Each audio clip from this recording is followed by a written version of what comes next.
Welcome back to सुबह की सोच। अब हम बात करेंगे पोर्ट ऑफ स्पेन की। पोर्ट ऑफ स्पेन में पाकिस्तान ने 2 टेस्ट मैचेस की सीरीज के आखिरी मैच में दूसरे दिन खेल के इख्तिताम पर वेस्ट इंडीज की पहली इनिंग्स के 344 रन के जवाब में 2 विकेट पर 266 रन बना लिए। टेस्ट के दूसरे दिन वेस्ट इंडीज ने 239 रन 5 खिलाड़ी आउट से इनिंग्स आगे बढ़ाई, लेकिन खाने के वक्फे से कबल ही पूरी टीम 344 रन बनाकर आउट हो गई। इसके अलावा अगर बात की जाए पाकिस्तान की, तो पाकिस्तान की जानिब से साजिद खान ने 4 खिलाड़ियों को आउट किया। मोहम्मद अली, उबैद शाह और अली उस्मान ने 2-2 विकेटें हासिल की हैं।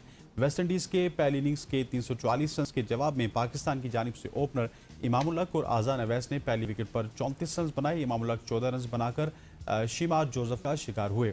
आज़ान अवैस ने 55 रन की इनिंग्स खेली। तीसरी विकेट पर अब्दुल्ला शफीक और बाबर आजम ने 168 रन की नाकाबिल शिकस्त शराकत बनाई है।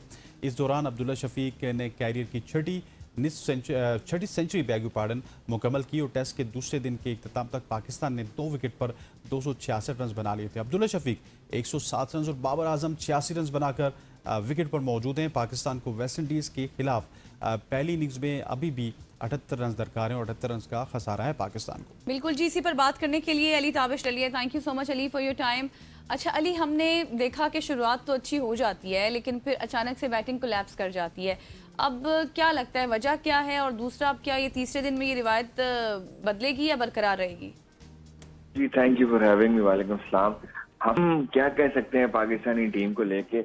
हमने इतनी दफा ये चीज देखी है, इवन पिछले मैच में भी हम देख रहे थे कि जबरदस्त बैटिंग चल रही है, जबरदस्त स्टैंड लगा हुआ है, बल्ले से रन निकल रहे हैं बाबर आजम के, दूसरे खिलाड़ियों के। खुश थे देख के शान मसूद की तरफ से जबरदस्त बैटिंग। फिर वो अनफॉर्चुनेट टर्न ऑफ इवेंट्स जो पाकिस्तान का डाउनफॉल पिछले मैच में भी आया। मैं क्या कहते हैं, दिल मेरा दिमाग मेरा यही कह रहा है कि वैसे ही कुछ हो जाएगा इस मैच में भी, लेकिन मुझे थोड़ी सी उम्मीदें बेहतर हैं, क्योंकि एटलीस्ट पिछले मैच से बेहतर पोजीशन में हम इस मैच में करंटली। और अब्दुल्ला शफीक ने जो बैटिंग की है, इट वाज वाकई में क्या कहते हैं, उन्होंने एक शॉट खेली है जिसके ऊपर तो लोग कह रहे हैं कि शायद इस पूरे टूर की शायद बेस्ट शॉट थी, बट डिस्प्ले किया है एक तो अपने रिटर्न पे बताने का कि जो आपने रिटर्न करना है तो कैसे करना है और कमबैक ऐसा होना चाहिए। सो मतलब अभी थोड़े से उम्मीदें हैं, थोड़ा सा जो है ना वो सहारा है इस टाइम पे। अच्छा अली, एक स्टैट्स है मेरे पास जो कि मैं शेयर करना चाहता हूँ पाकिस्तान की बैटिंग एवरेज के हवाले से। ये भी कल शेयर हुए, जो कि 2024 के बाद है। तकरीबन इसको 2 साल हो गए इस पैटर्न को चलते हुए। हम पहले 50 ओवर्स में पाकिस्तान की टीम की एवरेज है 43 की, जो कि 12 टीम्स में नंबर 1 पे है।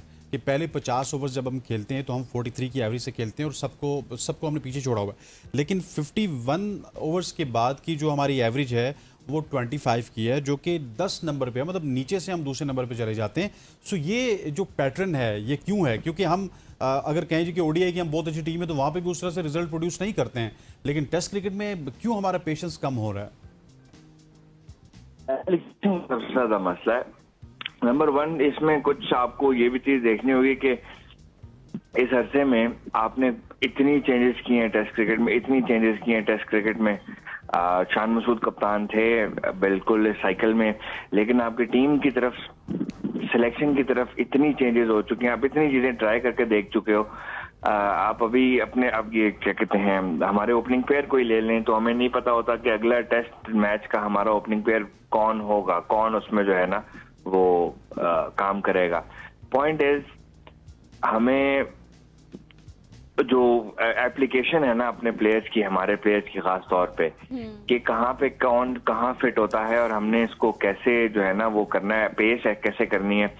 शान मसूद ने बहुत कमाल इनिंग्स खेली हैं पाकिस्तान के लिए पिछले कुछ अर्से में, बहुत उन्होंने क्या कहते हैं जबरदस्त बैटिंग का मुजाहिरा किया है, लेकिन एज अ कैप्टन वो चीज अप्लाई नहीं कर पा रहे थे, टीम जेल नहीं हो पा रही थी, कॉम्बिनेशंस गलत थे। अपनी बैटिंग इवन इस टूर पे पिछले मैच में उनकी जो है ना जबरदस्त दूसरी इनिंग्स में इंजर हो गए। लेकिन जब हम अपने आप को अप्लाई, ठीक है इसको फॉर्मेट मिक्सिंग भी कहते हैं, हम अपने आप को टेस्ट क्रिकेट में जो टेस्ट क्रिकेट की एप्लीकेशन है वो ओडीआई थिंकिंग से खेलेंगे, इसलिए हम टेस्ट मैच हारेंगे जो हम हारते आए हैं। हम वनडे क्रिकेट T20 की मेंटालिटी से खेलेंगे तो हम वनडे भी हारते आएंगे, वो भी आपने कहा कि हमारी कोई परफॉर्मेंस अच्छी नहीं रही। हम T20 फिर वनडे की मेंटालिटी से खेल रहे होते हैं, हम वहाँ भी हार जाते हैं। तो फॉर्मेट मिक्सिंग एक तो नहीं करनी और अपने आप को अप्लाई करना है according to the situation, according to the requirement of the game. अभी आई एम हैप्पी कि कुछ आपने डोमेस्टिक के जो रेड बॉल के क्रिकेटर्स थे उनको वाकई में आपने वो चांस दे के आप लेके आए टीम में। हमने मोहम्मद अली की परफॉर्मेंस देखी, हमने अब्बास को फाइनली खिला के फिर ड्रॉप करने के खैर चले, वो हमें समझ आता है कि सिचुएशन ऐसी थी, अब्बास बॉलर आपको ड्रॉप नहीं करना चाहिए। तो जहां पे आपने अगर उनसे 344 किया है, अब्बास की इकॉनमी साथ लगी होती तो वो 300 पे शायद आप उनको स्टॉप कर सकते थे। विकेट टेकिंग बॉलर हैं, इकॉनमी कंट्रोल करते हैं। अब अगेन वही बात, ठीक है कंडीशंस थी, बैटिंग कंडीशंस नजर आ रही थी, बैटिंग पैराडाइज नजर आ रहा था आपको, स्पिनर्स कामयाब होंगे नजर आ रहा था आपको। आप मोहम्मद अब्बास को क्यों ड्रॉप कर रहे हैं, जो आपका, मैं खैर उस पर और कितनी बात करूं। एक अपने आप को अप्लाई करने का तरीका हमारा गलत है तीनों फॉर्मेट्स में, जिसकी वजह से ये स्टैट जो भी आपने बताया ये मैं पढ़ रहा था और उसमें पढ़ के आपके दिमाग में एक ही बात चलती है, यार हम टेस्ट क्रिकेट वनडे की तरह खेल रहे हैं, लेकिन कमाल बात ये है कि हम ना वनडे में 300 कर पा रहे हैं ना टेस्ट में 300 कर पा रहे हैं। तो हम अच्छा खेल कहाँ रहे हैं? ठीक है, यहाँ पे टीमें, दुनिया में की टीमें T20 में 300 कर रही हैं, ठीक है, और हमसे जो है ना जो लॉन्गर फॉर्मेट्स हैं उनके अंदर 300 नहीं हो पा रहा।